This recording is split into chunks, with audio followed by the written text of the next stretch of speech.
Sobat Sapa, kita ketemu lagi. Sudah 6 bulan rasanya saya tidak menemukan. Dan malam ini saya coba menyapa Sobat Sapa, sekaligus juga mengundang rekan saya dari DPRD Nunukan. Selamat malam Bapak anggota DPRD kita.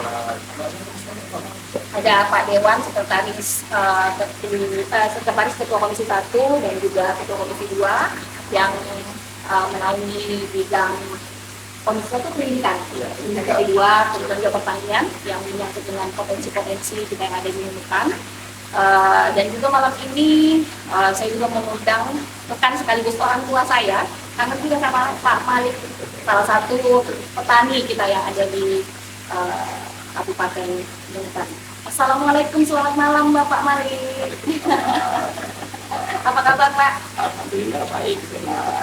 Ya, jadi diskusi ataupun ngobrol santai kita malam ini konsepnya mungkin tidak seperti yang sebelum-sebelumnya. Kali ini kita nggak di studio sama kamu, karena saya pengen lebih bagaimana lagi dengan, kan sudah lama nggak ketemu, sudah 6 bulan kita tidak, ya biasa kita komunikasinya lewat WhatsApp aja, tanya kabar dan sebagainya.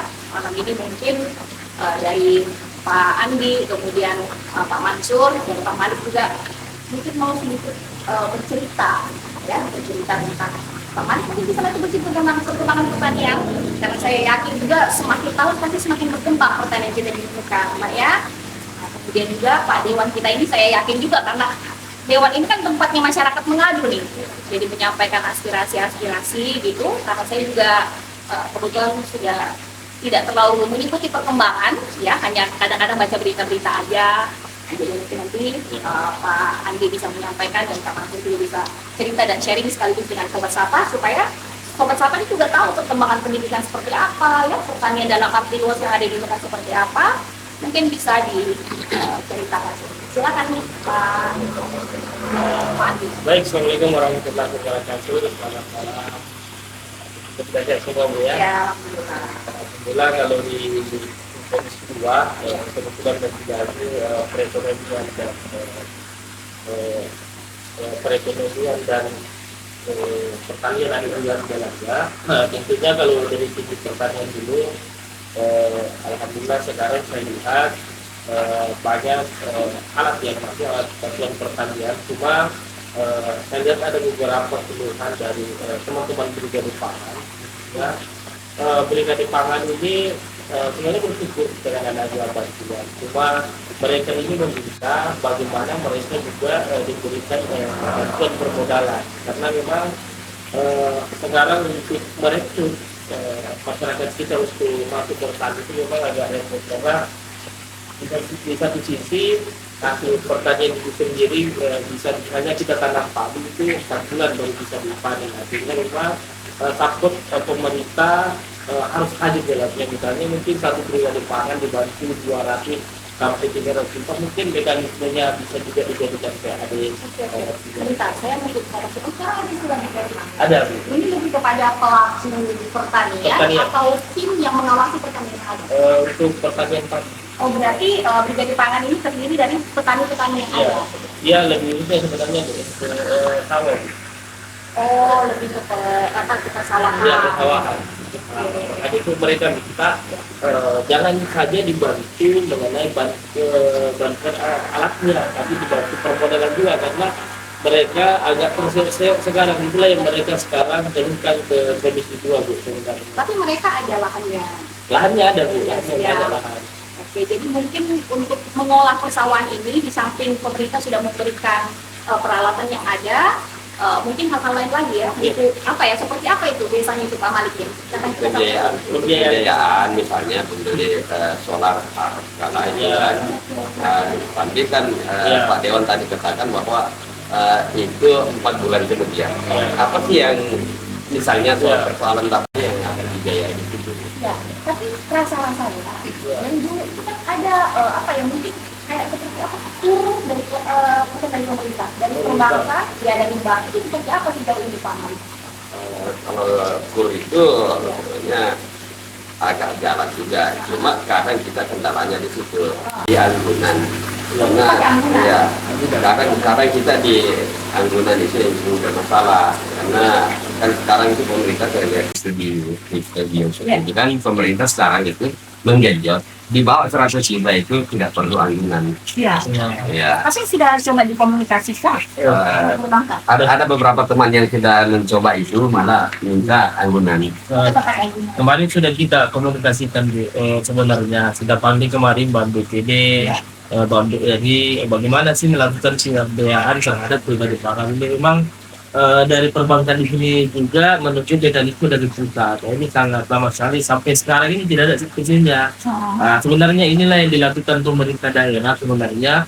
Bagaimana melihat persoalan yang ada, seperti pemerintah daerah harus hadir. Jadi artinya petani-petani kita ini harus disisikan juga. Karena kenapa? Mereka punya anak, punya istri. Karena kalau 4 bulan ditunggu hasil panen, kasihan anaknya. Jadi gunanya juga tadi dulu kita kasih permodalan mungkin petani yang di sawah mau misalnya kasbon untuk kebutuhan anak-anak ini itu bisa tercover melalui situ sebenarnya. Karena kalau tidak ada seperti itu ya pasti tidak ada yang mau bertani, semua lari ke rata-rata pergi mau pisang semua. Karena kan kita lihat kalau mau pisang ini kan setelah pagi pergi sore selesai kerjaan langsung dapat hasilnya. Nah, itu makanya sekarang banyak pisang Semua pisangnya. Ya, tetapi saya kira apapun itu bentuknya, bagaimana para petani-petani kita ini, baik petani maupun nelayan ini bisa lebih produktif. Dan yang paling penting apa yang mereka kerjakan ini bisa menghasilkan ya terutama untuk kesejahteraan keluarga yang itu ya Pak ya.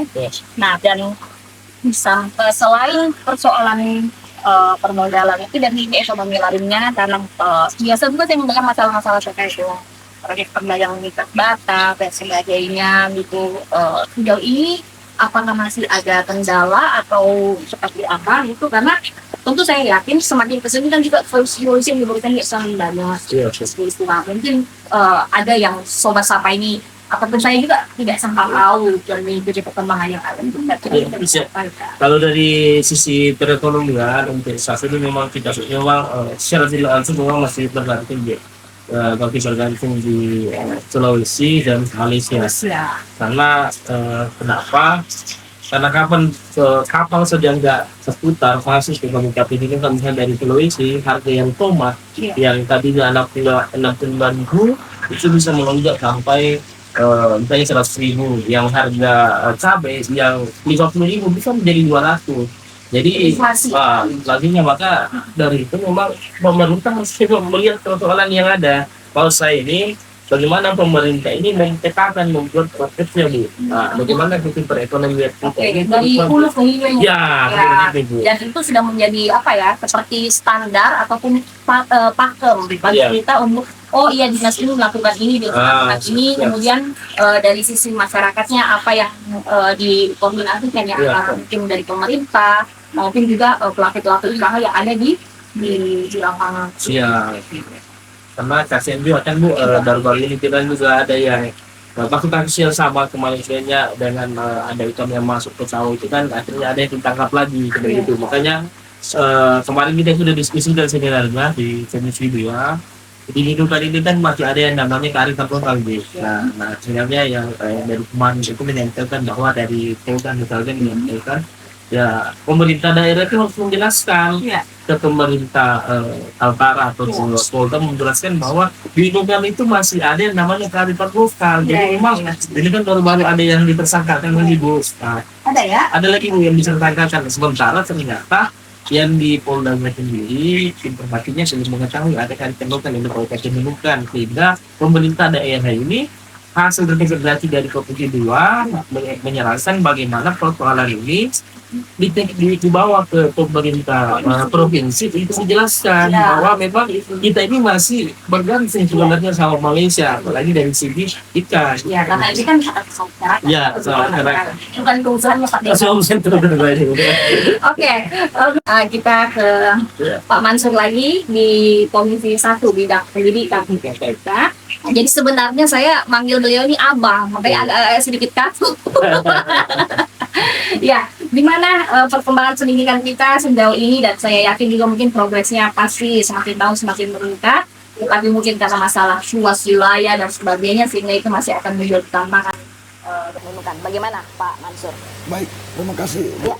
Assalamualaikum warahmatullahi wabarakatuh. Mohon maaf para pemirsa, karena suara saya ini agak serak, agak sakit, Agak pales. ya saya harus paksakan ngomong. Ya. Tapi saya harus paksakan juga berbicara supaya masyarakat secara kabupaten harus tahu masalah perkembangan. Iya. perkembangan permasalahan dunia pendidikan, termasuk persoalan-persoalan guru kita yang ada di Kabupaten Nunukan. Baik, ada dua permasalahan yang kita hadapi di Kabupaten Nunukan. Pertama masalah pendidikan, kemudian masalah perhubungan. Yang pertama, Perhubungan Komisi 1 ya? Komisi Iya, 1. Oke. Yang pertama-tama, ini saya harapkan kepada pemerintah, jangan berfokus kepada infrastruktur atau fisik. Iya. Oh. Ya, dia harus fokus mendorong peningkatan sumber daya manusia yang ada di dalamnya. Kalau SDM tidak didorong, fisiknya yang besar, maka hasilnya juga akan nihil. Ini kecamatan saya selama menjabat sebagai anggota DPR selama 1 tahun lebih. Iya. Nah ini harus dirubah. Iya. Tidak boleh lagi pakai pemerintah itu berkaca kepada fisik semata. Iya. Apalagi jumlah sekolah kita yang ada di Kabupaten Nunukan seperti di SD itu sekitar 100 lebih, di SMP sekitar 57-an. Nah, kita dorong bagaimana kompetensi guru itu harus ditingkatkan. Minimal ada mata anggarannya. Yang kemudian masalah pengawasan guru, itu juga ada kelalaian situ pemerintah. Kenapa tidak seperti daerah-daerah lain, contoh di Makassar. Ya. Padahal kan kurikulum sama. Nah, kenapa? Guru itu kan salah satu investasi. Investasi kita semua sebagai mendidik anak bangsa. Ini kadang dilupakan di situ. Nah, oleh karena itu, bagaimana dunia pendidik kita yang ada di Kabupaten Nunukan itu lebih maju dan bisa bersaing dengan daerah-daerah lain. Dorong kompetensinya. Jangan dilupakan. Mungkin Pak Mansur biasanya mungkin melalui apa itu ya istilahnya kalau tidak masalah sertifikasi ya? Iya. Atau pelatihan-pelatihan. Termasuk sertifikasi pelatihan. Iya. Atau minimal seperti kemarin waktu menjabat Ya. diberikan kesempatan kepada guru Ya. Iya. apa istilahnya sekolah apa namanya Sekolah. itu disekolahkan dibiayai. Nah, itu lebih bagus kalau dibiayasiswakan. Oke. Kenapa? Itu juga kan aset kita ketika selesai. Ya. Nah, kenapa harus ragu-ragu membiayai itu? Ini saran saya untuk ke depan.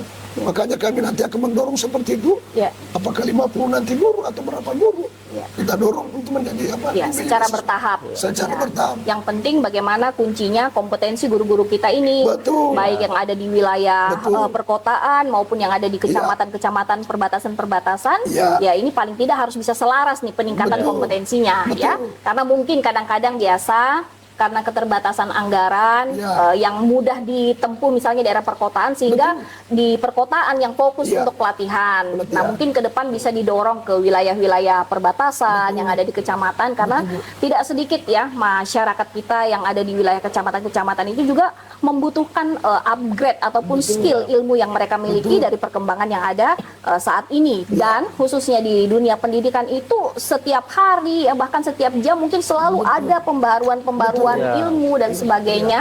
Dan saya yakin juga guru-guru itu sebenarnya mengetahui ya, tetapi karena mereka mungkin tidak punya kesempatan, di samping itu juga mungkin pembiayaan yang kurang dan sebagainya, akses wilayah. Nah, sehingga itu yang menjadi tantangan-tantangan mereka untuk mengikuti pelatihan-pelatihan ataupun dalam rangka peningkatan kompetensi masing-masing SDM kita. SDM dalam hal ini adalah mungkin guru ya, termasuk seluruh perangkat pendidikan yang ada di wilayah Nunukan. Oke, Pak Mansur, gimana? Mungkin kalau dalam hal perhubungan, ya karena saya sempat lihat video yang apa itu ya, rapat yang ya mungkin salah satu rekan kita di Dewan juga sempat ngamuk-ngamuk juga. Ya, banting meja. Itu kalau tidak salah persoalan perhubungan ya. Iya. Persoalan Ya, perhubungan. silakan Pak, coba Jadi apa gini, itu? Masalah perhubungan waktu kejadian kemarin 2024 ya, kejadian memakan korban 8 orang. Jelas-jelas di Aji Putri itu sedikit ada pembiaran. Terjadi lagi ada 3 orang yang meninggal. Ternyata 31 pelabuhan rakyat yang ada di Kabupaten Nunukan satu pun belum memiliki izin operasional. Berarti ada kelalaian di perhubungan sana. Iya. Kok sampai izin tidak tidak Diterbitkan. disempurnakan. Ya, tidak Ya, digubris. Nah, itu. Maka dari itu, Ya. kalau saya lihat kemarin selama sesudah pelantikan, Ya. ya turunlah salah satu OPD. Ya, itu kan salah Pak Robi. Ya. Ya. Apakah gerakan Pak Robi ini untuk menggiurkan saja masyarakat atau betul-betul mau mengimplementasikan itu, ya kita lihat berapa bulan ke depan. Ya kita lihat kalau memang tidak bisa mengimplementasikan, maka kita akan tegur secara moral. Ya, jangan memberikan angin surga kepada masyarakat kita, karena ini persoalan nyawa ya. Karena transportasi laut itu kalau tidak salah 75% masyarakat kita di ada perbatasan itu lalu lalang di transportasi laut. Nah, harapan kita ke depan bagaimana pelabuhan rakyat ini ya minimal secara bertahap mereka sudah punya izin operasional. Itu yang pertama izin yang Izin operasional. Kemudian yang kedua Keselamatan kita. keselamatan ini mungkin melalui pelatihan dari perhubungan kepada pelaku-pelaku usaha motoris Betul. gitu ya, terkait dengan keselamatan. Ya, termasuk penumpang. Oh iya, jadi mungkin selama ini karena pelabuhan-pelabuhan rakyat tadi ini belum berizin, ya mungkin bisa dikatakan seperti itu, sehingga mungkin dinas perhubungan ini tidak bisa turun ke lapangan untuk memberikan mereka pelatihan, karena jangan sampai ketika itu dilatih dan menggunakan dermaga itu dianggap bahwa dermaga ini juga memang resmi, ya. Nah sehingga mungkin ya kalau bagi saya mau dibilang lalai juga, tetapi ya memang agak dilema juga ya, karena memang tempat itu dari sejak dulu kalau tidak salah memang sudah menjadi arus mondar-mandir masyarakat dari sini ke Bambangan ya, dan sudah banyak kejadian-kejadian. Mungkin kita bisa sedikit banyak bisa belajar ya dari situ ya. Pertama mungkin dari persoalan keamanannya, kemudian yang kedua mungkin dari sisi perizinannya, karena ketika ada apa-apa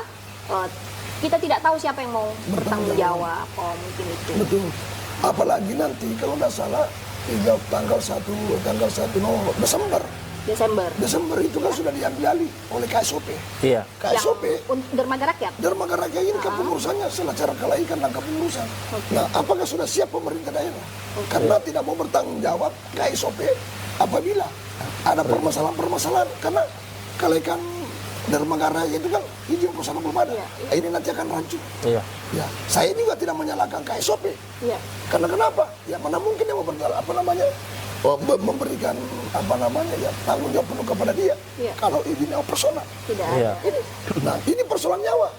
Nah, jadi KSOP dalam hal ini 1 Desember pengelolaan. Itu pun kemarin perintah Ibu Ketua menyelesaikan ini bareng bersama dengan DPR. Saya sebenarnya sama Pak Andri pada waktu itu. Jadi alhamdulillah sudah dipanggil juga dari pihak pemerintah maupun juga KSOP untuk membahas terkait dengan dermaga-dermaga rakyat yang ada. Betul. Nah, oleh karena itu pemerintah ya sudah siap siaga. Jangan sampai nanti ada masyarakat kita yang sedikit protes kesabaran, dia harus menenangkan dan menjelaskan bahwa kewenangan ini ada di KSOP. Bagaimana dengan posisi pemerintah? Ini yang perlu dijelaskan. Pertama, duduk bersama lagi. Bersama faktor keselamatan nyawa yang harus dipertimbangkan betul-betul, karena sudah kejadian. Nah, itu harapan kami. Dan menurut Bapak sendiri, mungkin aksesnya itu seperti apa? Jembatannya sendiri apakah layak atau seperti apa?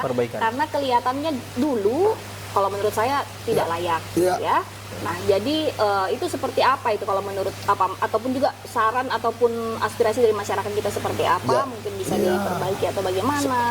Sebenarnya bukan saja sebenarnya Haji Putri ya. Iya, ada banyak. Ada banyak. Ya. Kita kadang tersugesti di Haji Putri. Iya. Karena banyak permasalahan di pelabuhan-pelabuhan lainnya yang kita tidak soroti di sini. Iya, yang di jembatan Bongko itu apa? Masih aktif atau bagaimana? Itu sementara tidak aktif karena dilarang orang bongkar muat di sana. Iya. Nah, sekarang bagaimana dengan TUX? Iya. Bagaimana dengan di Jalan Lingkar? Ya. Terus bagaimana yang ada di Sempung ke sana? Ya. Sekarang apa yang harus diperbuat oleh pemerintah sekarang? Dia harus berpikir, karena tidak lama lagi masuk 2026. Ya. Kapan diselesaikan? Kapan harus diselesaikan? Harusnya banyak bertanya kepada teknisnya siapa? KSOP-nya. Karena KSOP itu ada 11 jembatan yang masuk wilayah kerjanya. Tapi saya yakin karena Bapak di Komisi 1 pasti greget lah nanti komunikasinya akan dikejar aja terus ya. Karena kita kadang-kadang penundukan ini dalam mengatasi masalah ya, saking banyaknya masalah itu, tetapi memang harus punya komitmen yang kuat. Kalau ada satu masalah mungkin bisa secepatnya diselesaikan, karena akan ada banyak masalah-masalah yang lain lagi yang menunggu ini dan butuh penyelesaian, dan itu bukan hanya dari pihak pemerintah aja, butuh beberapa lintas ini ya, artinya ya sektor butuh kerjasama yang baik lah Iya. dan koordinasi yang baik dan harus punya komitmen yang kuat juga. Karena kadang-kadang kita ini cuman bisa dan banyak berteori saja, tetapi kadang-kadang implementasinya juga agak sedikit sulit. Gitu. Saya tambah sedikit. Ya, Memang silakan. sedikit. Ada beberapa oknum OPD Iya. itu banyak berteori, ya banyak menjanjikan kepada masyarakat. Dan dia harus pikirkan ada dua. Pertama masalah nyawa, keselamatan. Iya. Keselamatan. Kemudian masalah pelayanan. Ya kan? Banyak kesempatan dikasih. Ibu juga pada waktu itu Iya. sebagai menjabat bupati banyak kesempatan diberikan oleh OPD, tapi dia tidak mau berbuat. Ya. Itu di Kamacata waktu pada waktu saya masih di aktivis. Iya. Ya, ini sekarang lagi nih, apa yang harus diperbuat OPD ini? Dalam artinya begini, tanda kutip, banyak yang manja. Nah, sifat kemanjaan OPD ini harus dirubah. Iya. Yang korban nanti adalah rakyat. Ya termasuk kita anggota DPR. Kalau terjadi sesuatu, itu bagian kepala bualan rakyat ya. Saya tambah lagi itu. Ya. Tadi dunia pendidikan. Ya. Yang pertama formasi yang harus dilakukan oleh pemerintah sekarang ini untuk kedepannya itu memang tadi itu Ya. kekurangan guru olahraga Iya. dan Agama. kekurangan guru agama dan pemerataan guru. Olahraga dan agama. Ya, dan Nah, pemerataan guru. kalau untuk agama ini biasanya kita kerjasama dengan Kementerian Agama itu mereka akan memberikan solusi-solusi biasanya ya. Cuma mungkin saya tidak tahu sejauh ini bagaimana bentuk komunikasi baik dari pemerintah maupun dewan. Iya. Karena kelihatannya biasanya Iya. Kementerian Agama kita punya banyak stok guru agama itu biasanya ya. Tetapi ya saya juga belum update lagi Iya. sampai sejauh mana sekarang ini. Termasuk aset-aset pemerintah yang belum SHM Iya. seperti sekolah-sekolah itu. Iya. Ya segera. Ya, Iya. di SMK. Jangan sampai nanti pemerintah Apa itu S? sertifikat amili aset pemerintah. Oh SHM, oke Belum oke. sertifikat. Banyak. Ya, kita tidak boleh berbicara tarik mundur. Oke. Kita harus berbicara ke depan. Ke depan. Siapapun dia. Ya, Ya. betul.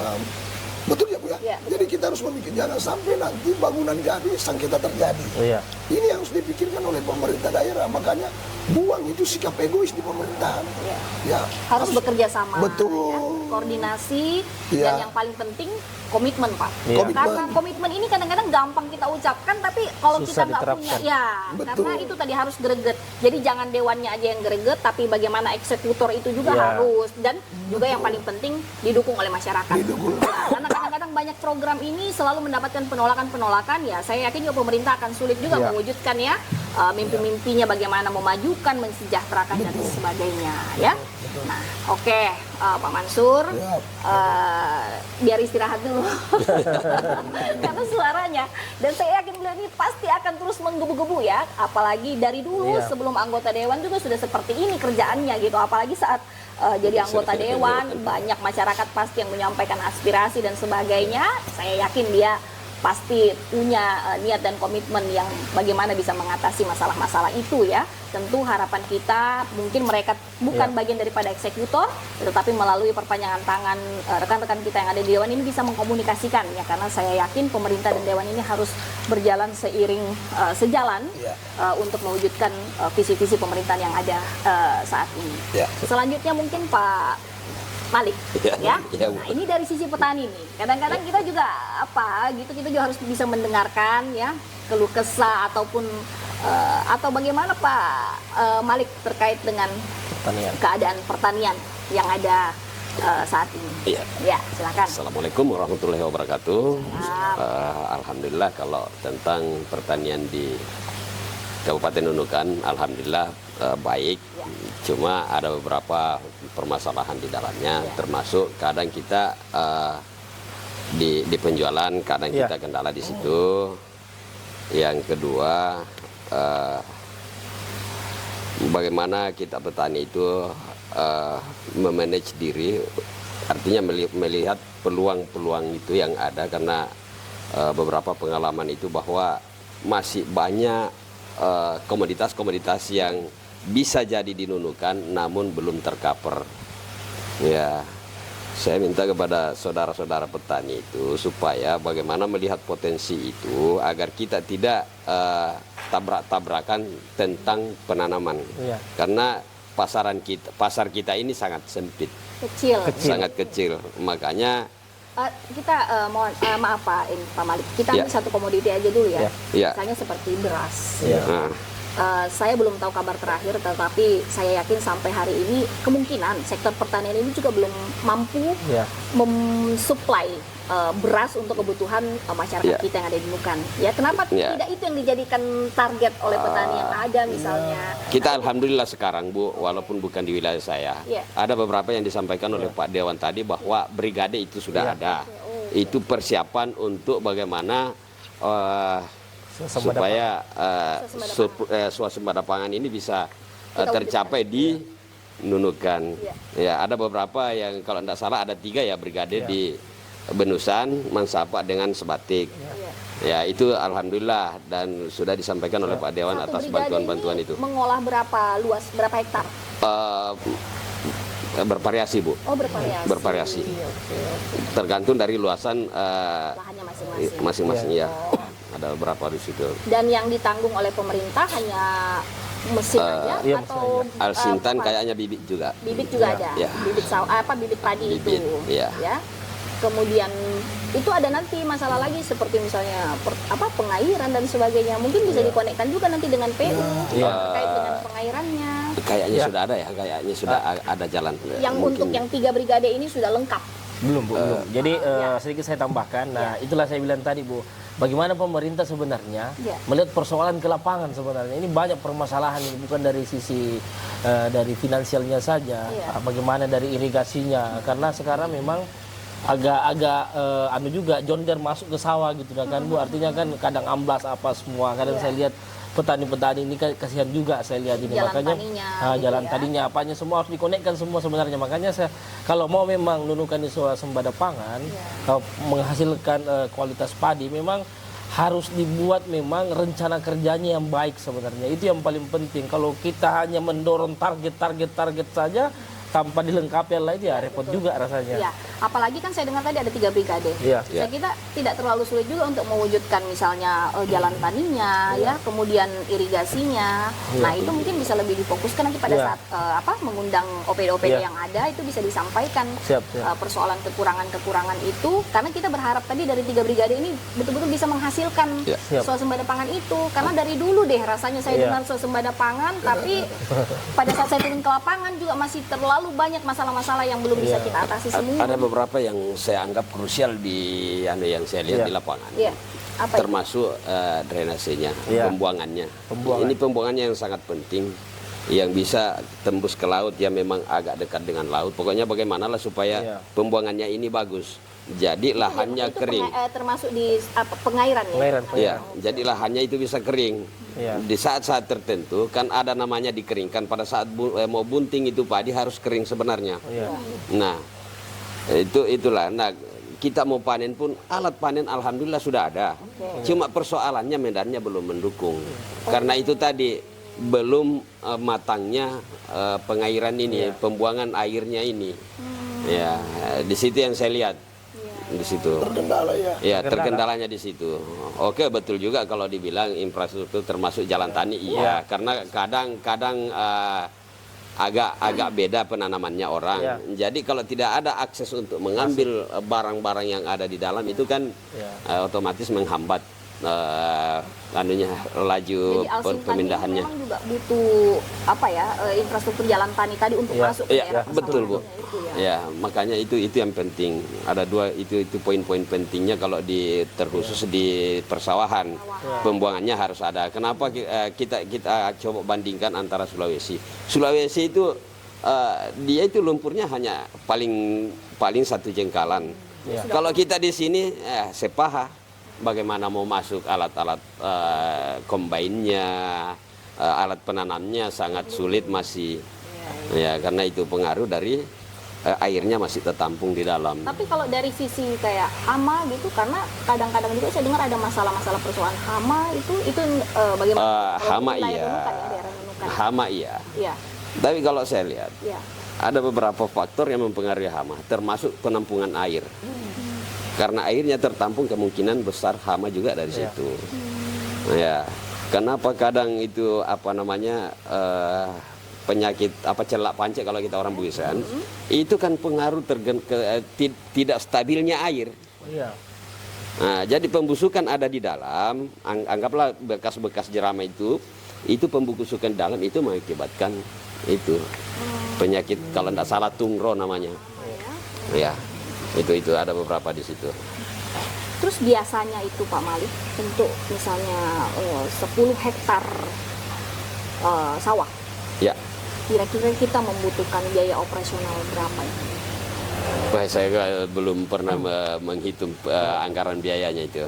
Tambahan Bu, jadi saya sudah komunikasi sama Ketua Brigade Pangan. di Nunukan Selatan, Ketua Brigade di Nunukan Selatan Pak Jumadin. Ya. Sebenarnya beliau membutuhkan support pembiayaan sebenarnya 2-300 juta saja untuk mengcover untuk persawahan ini, karena kan sambil mereka melakukan penanaman ini kan mereka juga menggarap yang namanya lahan tidur Bu, itu yang mereka buka. Jadi ada dua memang kerjanya, maka dari itu memang satu yang menanam, satu yang membuka lahan tidur ini. Nah, di satu sisi juga mereka ini memang harus betul-betul butuh perhatian. Nah, di samping juga mereka membutuhkan namanya BBM subsidi. Nah, ini yang paling penting sebenarnya. Kalau tidak disubsidikan, ini kasihan ini para brigade pangan kita ini kan. Ada saja kendala saya lihat di lapangan selama saya perhatikan, di mana alatnya amblas. Ketika alat itu kan amblas memerlukan alat lain yang harus disewa Bu dari luar untuk didatangkan. Otomatis perlu pembiayaan untuk bayar cash gitu. Nah, sementara alat yang diambil dari luar ini kan memang tidak boleh juga diutang. Nah, mereka kadang kendalanya di situ Bu. Tapi bukannya Alsintan tadi disediakan oleh pemerintah? Iya, pemerintah, tapi kan misalnya bukan Bu, bukan apalagi namanya eksamini, harusnya mereka juga sebenarnya minta eksamini untuk buat paritnya untuk pembuangan air juga. Intinya banyak sebenarnya. Ada yang sebagian dibantu oleh pemerintah, ada juga sebagian yang mungkin harus dipenuhi oleh petani itu sendiri, sehingga membutuhkan modal itu ya. Ya, jadi ya mudah-mudahan ke depan tadi seperti yang Pak Dewan sampaikan juga, bagaimana bisa mengkomunikasikan mungkin dari OPD terkait begitu dan dari fasilitasi Dewan mungkin bisa memfasilitasi petani ini bagaimana mereka bisa mendapatkan itu semua. Dan yang paling penting harus tanggung jawab juga gitu, karena kadang-kadang banyak mendapatkan fasilitas juga akhirnya cenderung biasanya ini, dan ketika ada hasilnya nanti bisa tidak maksimal begitu. Ya, karena mungkin misalnya tadi uang yang dipinjamkan tadi ini bisa digunakan untuk hal-hal yang lainnya. Nah, jadi mungkin ada pengawasan lah, harus ada pengawasan sehingga memang mungkin uang nanti yang dipinjamkan oleh pihak bank misalnya memang harus untuk peruntukannya sawah itu ya. Karena ya biasalah kita ini kadang-kadang juga kalau nggak ada kontrolnya itu biasanya lepas kontrol juga. Mungkin ada tambahan. Kita ini kan mengarah ke padi. Sekarang kita mau ke daratan lagi. Ada beberapa hal yang kita sudah lama nunggu, belum sampai juga. Bibit jagung belum. Sementara itu kan masuk di ranah pangan juga. Dan saya kira Nunukan pernah maksudnya seperti mendapatkan penugasan untuk komoditi jagung ini. Memang termasuk saya pengembangnya, tapi kan selama ini kita tunggu bantuan bibitnya sudah beberapa bulan, ini mau akhir tahun sudah tidak tahu kapan. Makanya kita kadang tarik ulur ini barang, kadang bulan depan siap lagi dahan belum datang, akhirnya kita tanam yang lain lagi. Dan ada beberapa ketimpangan di sini. Di Brigade Pangan terkhusus padi, alhamdulillah bantuan Alsintannya lumayan, dengan segala fasilitasnya. Alhamdulillahnya juga di jagung. Belum memadai. Untuk Alsintannya ya. Untuk Alsintan. Yang 5.000 kartu, 5.500. yang merupakan presiden ya. Itu kan sudah petani sudah merasa oke. Karena dulu ditetapkan berapa, kemudian petani merasa tidak cukup. Itu yang menjadi masalah ya. Kemarin prosesnya kita ada peningkatan pengalaman dari petaninya. Kemarin kan kita perkirakan paling kita bisa 4 ton per hektar. Kalau saya perkirakan sekarang tidak bisa mencapai 5-6. Ini yang pakan. Iya, pakan ya. Begitu. Saya tinggal menunggu kabarnya dari Pak Malik nanti yang lagi saat panen misalnya. Loading. Ingat masalah. Oke, mungkin siapa lagi Pak Mansur, ada yang mau ditambahkan terkait pendidikan ataupun juga penghubungan ataupun hal-hal lainnya yang berhubungan dengan luar masyarakat lainnya? Anak didik kita jadi panutan khususnya di wilayah perbatasan dan bisa bersaing di tingkat nasional. Itu harapan saya ke depan. Amin. Dan saya minta juga bagaimana guru-guru terlindungi dengan baik dan bekerja sama dengan orang tua dan komite. Itu harapan saya ke depan. Ya, jadi lebih kepada bagaimana harapan Pak Mansur ini ya, guru-guru ini bisa tetap survive, tetap bertahan, ya apapun mungkin yang menjadi kendala maupun kekurangan ya, tetapi seperti slogan-slogan bagaimana guru ini tanpa tanda jasa, jadi saya kira apapun yang menjadi tantangan ya dihadapi aja dengan survive. Ya. Jadi kita harus mau berkomitmen agar bagaimana dunia pendidikan di khususnya daerah kita di Kabupaten Nunukan ini bisa lebih maju lagi daripada yang sebelumnya. Pak Malik, ada yang mau disampaikan mungkin Pak? Ya mungkin juga kepada pelaku-pelaku pembuat kebijakan ataupun juga hal lainnya yang Bapak anggap perlu untuk Bapak sampaikan.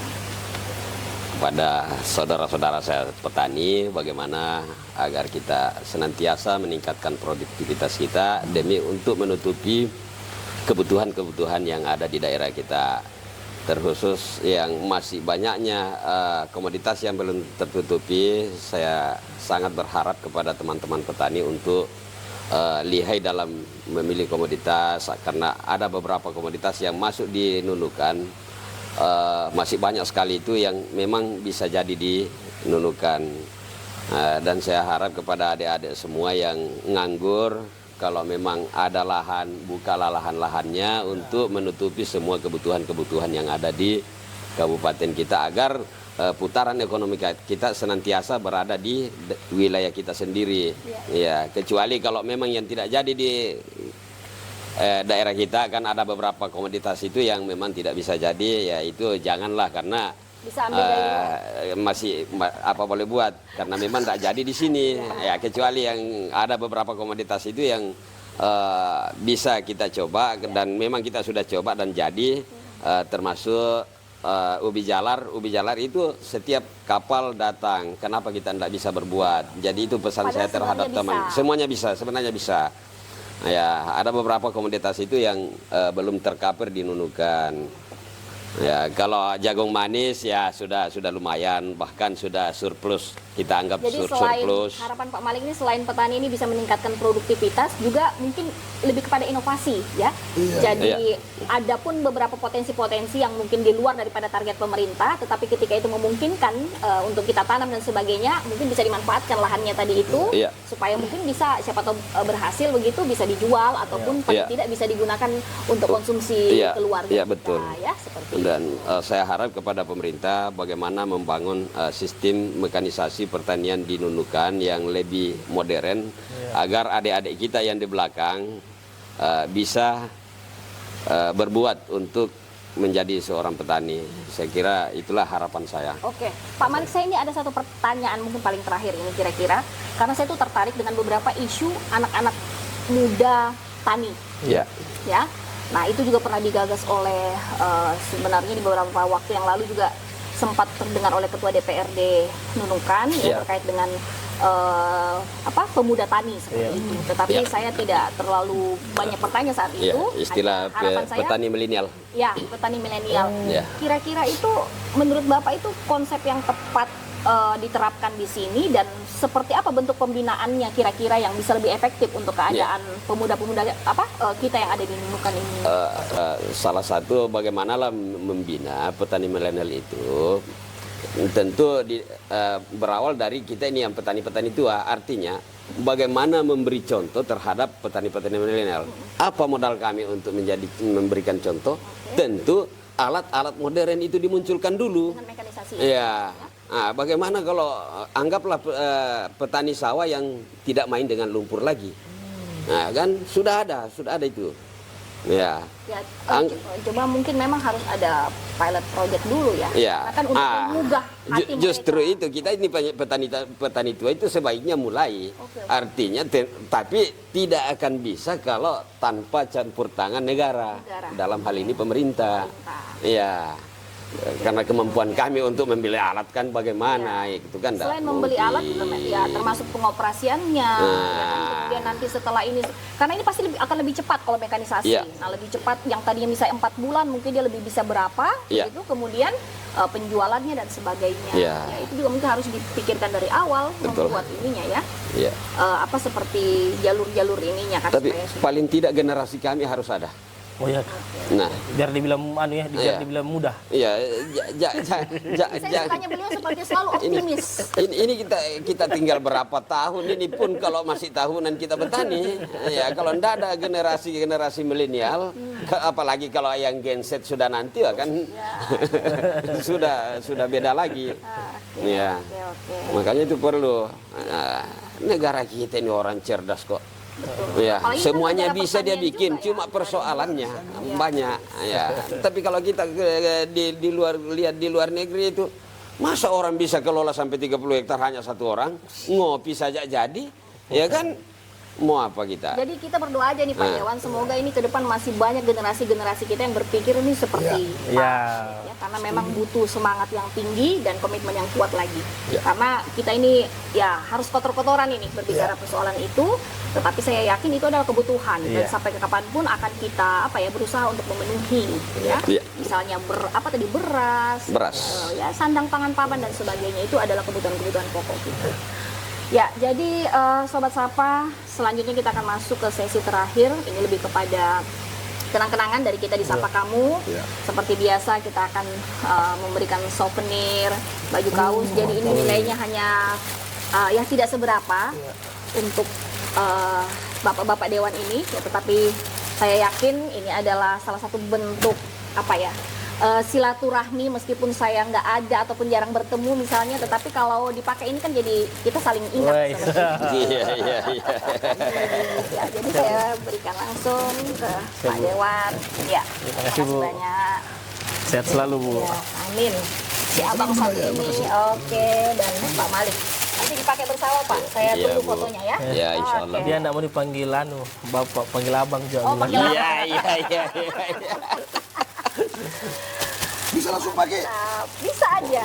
Siapa tahu begitu dipakai suaranya. Iya. Kelihatan warna putihnya. Mana? Nanti kita pakai baru kita foto. Iya. Oke Sobat Sapa, mungkin kita berada di penghujung ngobrol santai kita malam ini. Dan mudah-mudahan ini bukan pertemuan terakhir antara Ya. kita, Amin. dan saya yakin mereka ini adalah Ya. semua pemerhati wilayah kita saat ini. Begitu juga banyak masyarakat yang memberikan saran maupun informasi, masalah dan sebagainya yang butuh solusi yang cepat. Ya mungkin melalui perpanjangan tangan dari anggota DPRD kita juga dapat memberikan solusi-solusi, dan yang paling penting juga kita membutuhkan eksekusi ya yang tepat daripada pemerintah yang ada. Saya doakan sehat selalu untuk Pak Amin. Dewan dan Pak Malik. Sampaikan Amin. salam hormat saya Amin. dengan teman-teman yang ada di Siap. Dewan dan teman-teman yang mungkin ada di wilayah-wilayah pertanian yang ada di Gunungan ini Pak Malik. Amin. Ya. Mudah-mudahan kita sehat semua dan sampai berjumpa lagi di lain kesempatan. Terima kasih. Amin. Wassalamualaikum warahmatullahi wabarakatuh. Waalaikumsalam. Waalaikumsalam.